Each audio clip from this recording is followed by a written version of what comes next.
کشف معدوم کا سید مناظر احسن گیلانی نے النبی الخادم کے اندر یہ معنی لکھا ہے کہ آپ لوگوں کو روزگار فراہم کرتے ہیں، ان کو اپنے پاؤں پہ کھڑا کرتے ہیں، اپنی آمدن سے، اپنی مال سے ان کو خود انحصاری کی کیفیت منزل پہ لے جاتے ہیں۔ کسب معدوم کا مطلب ہے تو یہ سب سماجی اوصاف۔ اور پھر سیرت میں اگر آپ اس پہلو سے سیرت کو دیکھیں تو اس میں بے انتہا سامان موجود، بلا غرض، بلا تفریق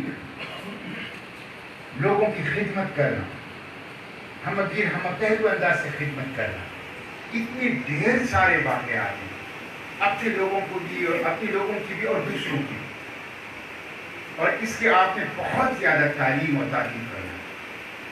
تو ایک تو یہ چیز جو ہے الخدمت فاؤنڈیشن کا، یہ ایمان کا تقاضا ہے، اسلام کی تعلیمات ہیں، اسوہ رسول صلی اللہ علیہ وسلم کا ایک طاقتور پہلو ہے، اور اسی سوچ اور فکر کے ساتھ ہم اس کام کو آگے بڑھائیں۔ پہلی بات یہ۔ دوسری اور آخری بات میں یہ کروں گا کہ اس کام کو کرتے ہوئے چونکہ آپ لیڈرشپ ہیں اور آپ مناصب کے اوپر ہیں، عہدوں کے اوپر ہیں، اور منصب اور عہدہ بھی وہ ہے کہ جس کو آپ کہہ سکتے ہیں کہ بیسک ایگزیکیوٹنگ یونٹ، کہ جہاں منصوبہ عملی ہوتا ہے وہ پوائنٹ آپ کا ہے۔ اوپر منصوبے بنتے ہیں، اوپر فنڈ ریزنگ ہوتے ہیں، اوپر ٹریننگ ہوتی ہے، اوپر سے گائیڈنس ملتی ہے، اوپر سے پیٹرنائزیشن ملتی ہے، لیکن جہاں پہ ایگزیکیوشن ہوتا ہے، امپلیمنٹیشن ہوتا ہے، چیزوں کو عملی کیا جاتا ہے، وہ ضلع کا۔ تو بہت ہی ایک کروشل پوائنٹ کے اوپر آپ لوگ اس وقت بحیثیت عہدیدار، بحیثیت صاحب منصب یہ آپ موجود ہیں۔ تو بہت سی چیزوں کا خیال رکھنا پڑتا ہے، لیکن ایک چیز جس کا خیال رکھنا بہت زیادہ ضروری ہے ذاتی طور پر آپ کے لیے، وہ یہ ہے کہ اس کام کو کرتے ہوئے اپنی نیت کو ٹھیک کریں۔ نیت کی اصلاح اور درستگی بہت زیادہ ضروری ہے۔ اگر میری نیت کے اندر کوئی سکم ہے، اس کے اندر کوئی کجی ہے، اس کے اندر کوئی خرابی ہے، تو تحریک کو تو نقصان ہوگا ہی، یہ پورا کام میرے لیے کسی خیر کا باعث نہیں بنتا۔ بہت امپورٹنٹ، بہت اہم۔ اخلاص نیت، نیت کی درستگی۔ نیت کی درستگی یہ ہے کہ جتنا کام میں کر رہا ہوں، اتھارٹی ہے میرے پاس، مین پاور ہے میرے پاس، وسائل ہے میرے پاس، ریسورسز ہے میرے پاس، فنڈز ہے میرے پاس، اور چوائس ہے میرے پاس، یہ ساری کی ساری چیزیں میں اخلاصی نیت کے ساتھ میرٹ کے اوپر اس کا استعمال کروں۔ اگر اس میں میری نیت یہ ہو کہ اس پورے کام کے ذریعے سے اس دنیا میں یہ تحریک آگے بڑھے اور آخرت میں اس کی بنیاد پر اللہ مجھے کامیاب کرے، تو یہ اخلاصی نیت، یہ نیت کی درستگی۔ اور اگر یہ نہیں ہے تو تحریک کو بھی نقصان ہوگا اور خود ہماری ذات کو بھی نقصان ہوگا۔ دیکھیے، یہ اخلاص نیت یا نیت کی درستگی اتنی بڑی چیز ہے کہ نیت کی درستگی اگر نہ ہو تو ہمالیہ کے پہاڑ جیسے کام، اس کی کوئی حیثیت نہیں ہے اللہ کی ترازو میں، اللہ کی میزان میں۔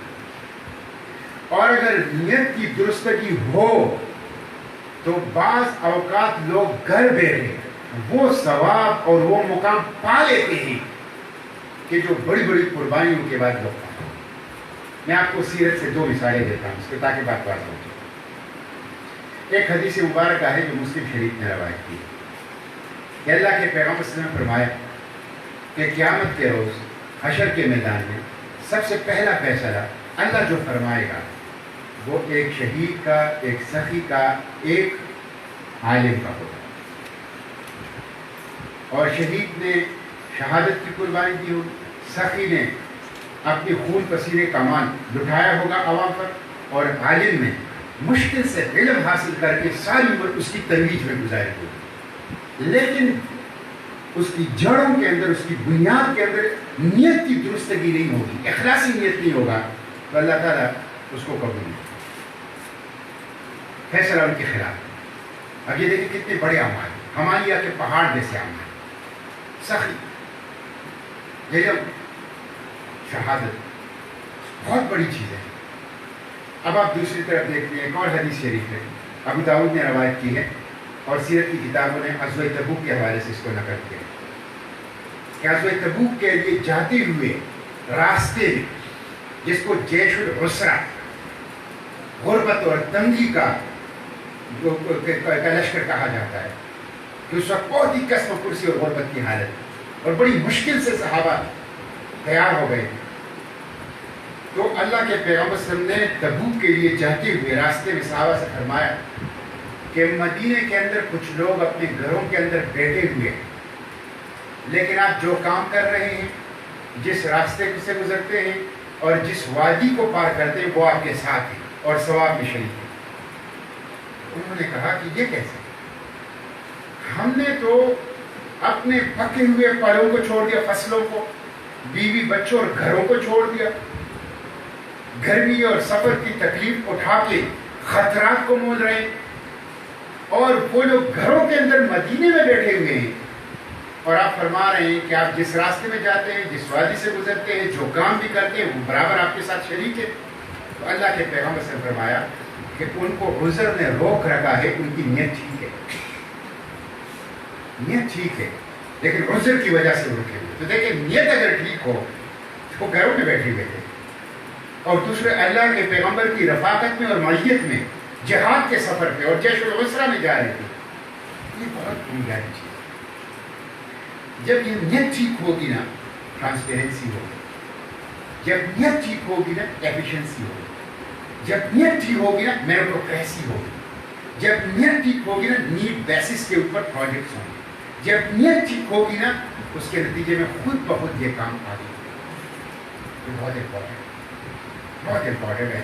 تو میں فی الحال صرف انہی دو باتوں کو نکات کے اوپر میں گفتگو رکھنا چاہ رہا تھا۔ مجھے یقین ہے انشاءاللہ کہ یہ جو جنرل کونسل ہے ریویو اور پلاننگ کی، انشاءاللہ خیر و برکت کا اور کامیابی اور پیشرفت کا باعث ہوگی۔ وآخر دعوانا ان الحمدللہ رب العالمین۔ کوئی سوال تو میں کوشش کروں گا جواب۔ ساتھیوں کی طرف سے امیر محترم ہے تو خدمت کے مجموعی کام کے